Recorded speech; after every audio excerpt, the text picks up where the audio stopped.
semuanya, Assalamualaikum warahmatullahi wabarakatuh. Jumpa lagi dengan aku Iro Lismawati di channel Rusli Family Art.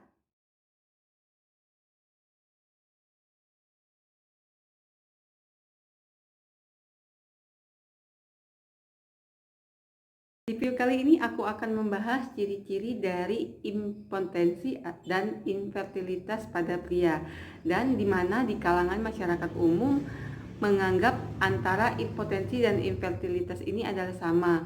Nah, ternyata pengertian dari atau gejala dari infertilitas dan impotensi ini sangat jauh berbeda dan sangat bertolak belakang. Sebelum aku lanjutkan ke videonya, jangan lupa subscribe dulu channel aku, Rusli Family Art, like, komen, dan share ke semua sosial media yang kalian miliki. Kali ini aku akan membahas tentang impotensi dan infertilitas. Meski sama-sama berhubungan dengan organ reproduksi pria, tetapi impotensi dan infertilitas ini sangat berbeda jauh dan bertolak belakang. Impotensi sangat berhubungan dengan gairah seksual pada seorang pria, sedangkan infertilitas itu kebalikannya. Nah, impotensi itu adalah kemampuan atau ketidakmampuan seorang pria untuk mendapatkan atau mempertahankan gairah seksual atau ereksinya ya. Sedangkan infertilitas adalah ketidakmampuan seorang pria untuk melepaskan spermanya. Jadi sudah cukup jelas ya, impotensi tidak mampu mempertahankan ereksi, sedangkan infertilitas tidak mampu memproduksi sperma atau melepaskan sperma. Nah, impotensi dan infertilitas ini untuk bentuk penanganannya serta pencegahan dan penyebabnya pun sangat berbeda. Berbagai kondisi yang bisa menyebabkan impotensi itu banyak sekali ya ibu-ibu. Fungsi ereksi ini yang normal ini biasanya dipengaruhi oleh gangguan pada sistem seperti pembuluh darah, saraf, dan hormon. Nah, selain itu juga bisa dipengaruhi oleh berbagai macam penyakit. Nah, di antara berbagai penyakit tersebut adalah di antaranya kegemukan, dan yang pertama adalah kegemukan atau obesitas. Kedua, pemakaian atau suka minum alkohol yang berlebihan. Yang ketiga, penggunaan tembakau atau pada lelaki atau pria yang merokok. Yang keempat, pada pria yang menderita penyakit tekanan darah tinggi. Yang kelima, pada pria yang mengalami cedera panggul. Nah, untuk yang keenam, pada pasien yang memiliki penyakit diabetes mellitus. Nah, ini harus diwaspadai oleh pria-pria ya. Selain impotensi dipengaruhi oleh penyakit, secara psikologis juga impotensi ini dapat disebabkan karena rasa bersalah, ketakutan yang luar biasa, atau menyimpan hubungan tertentu dengan orang lain sehingga saat berhubungan badan dengan istri sendiri mengalami rasa cemas sehingga bisa menyebabkan ereksi dini. Nah, ini biasanya terjadi pada pria-pria umur yang umur yang muda. Berbeda dengan impotensi, infertilitas ini tidak mempengaruhi atau tidak berpengaruh terhadap ereksi. Nah, pada pria dengan infertilitas ini masih tetap bisa ereksi ya, masih bisa bertahan lebih lama. Tetapi untuk melepaskan spermanya sangat sulit. Nah, bagi para pasangan-pasangan muda yang belum mendapatkan anak dalam kurun waktu 2 tahun lebih, sebaiknya bisa memeriksakan diri ke dokter spesialis SPOG agar bisa kita ketahui sejak dini apakah Anda sebagai pria atau wanita mengalami infertilitas atau gangguan ketidaksuburan, karena infertilitas ini bisa saja terjadi pada kaum wanita. Khusus untuk tingkat kesuburan pada pria yang untuk menghasilkan spermanya sangat sedikit dan tingkat keaktifan spermanya tidak baik atau sulit untuk membuahi sel telur, bisa disebabkan oleh berbagai penyakit, diantaranya penyakit diabetes, ejakulasi dini, kanker, penggunaan obat-obat tertentu dalam jangka panjang, atau trauma pada tulang punggung. Nah, itu juga bisa mengakibatkan infertilitas, atau gangguan psikis juga bisa menyebabkan infertilitas sehingga tingkat kesuburan atau tingkat produksi spermanya berkurang, tidak seperti biasanya, atau tingkat keaktifan spermanya juga tidak bisa, sehingga sangat sulit untuk membuahi sel telur. Bagaimana sih cara menangani infertilitas ini? Nah, bagi Anda yang mengalami gejala-gejala yang seperti aku sebutkan tadi, maka Anda bisa segera menghubungi dokter spesialis OB/GYN atau SPOG ya, untuk bisa melakukan berbagai macam tes, yaitu tes genetik, terus analisa sperma untuk mengetahui seberapa banyak sperma yang ada dan kekuatan atau aktivitas dari sperma tersebut. Itu bisa juga melakukan tes darah untuk mengetahui kadar hormon, serta bisa dilakukan USG juga ya teman-teman.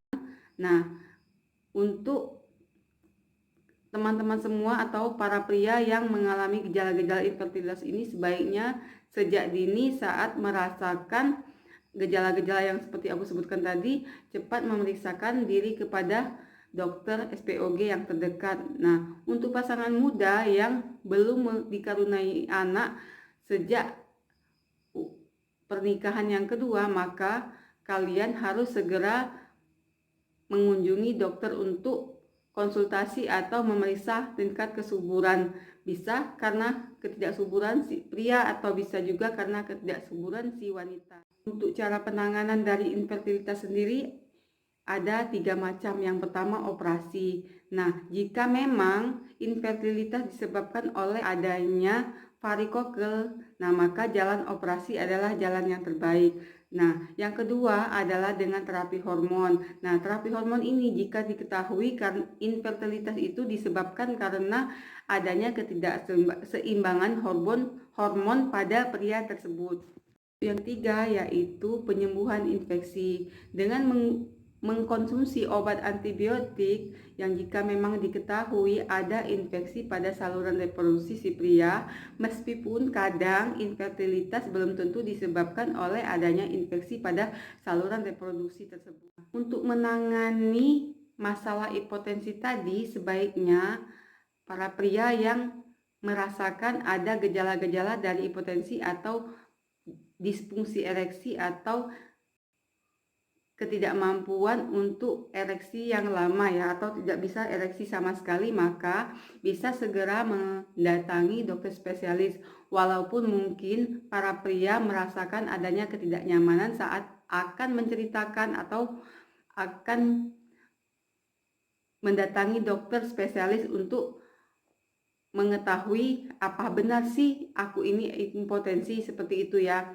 Nah, selain mengunjungi dokter, para pria yang mengalami impotensi atau disfungsi ereksi ini bisa juga segera mengubah gaya hidup, menjauhi alkohol atau tidak minum alkohol sama sekali, memperbaiki pola makan, dan rajin berolahraga. Serta untuk yang sudah berkeluarga, sebaiknya mendiskusikan kepada istrinya. Dengan adanya kenyamanan hubungan antara suami istri, maka bisa mengurangi impotensi itu. Jadi kita harus sama-sama terbuka ya ibu-ibu ya.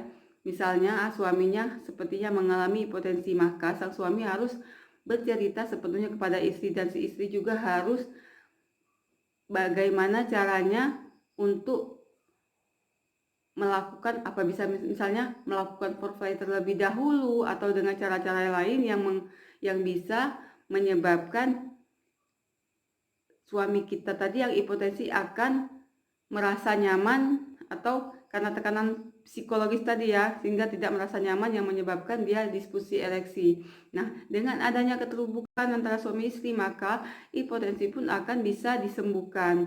Nah, teman-teman semua, itulah video dari aku tentang impotensi dan infertilitas. Semoga ini bermanfaat ya. Jadi antara impotensi dan infertilitas itu sangat berbeda jauh dan sangat bertolak belakang. Dan jika memang kalian semua yang menonton video aku ini mengalami gejala-gejala yang seperti aku sebutkan tadi, sebaiknya sejak dini saat merasakan gejala-gejala tersebut segera menghubungi dokter spesialis OB/GYN atau SPOG ya, agar bisa disembuhkan lebih awal dan tidak berkepanjangan. Dan jangan merasa malu atau merasa tidak nyaman, ceritakan kepada dokter apa masalah yang kita alami. Dan untuk pasangan suami istri yang sudah lama menikah tapi belum dikaruniai anak pun seperti itu.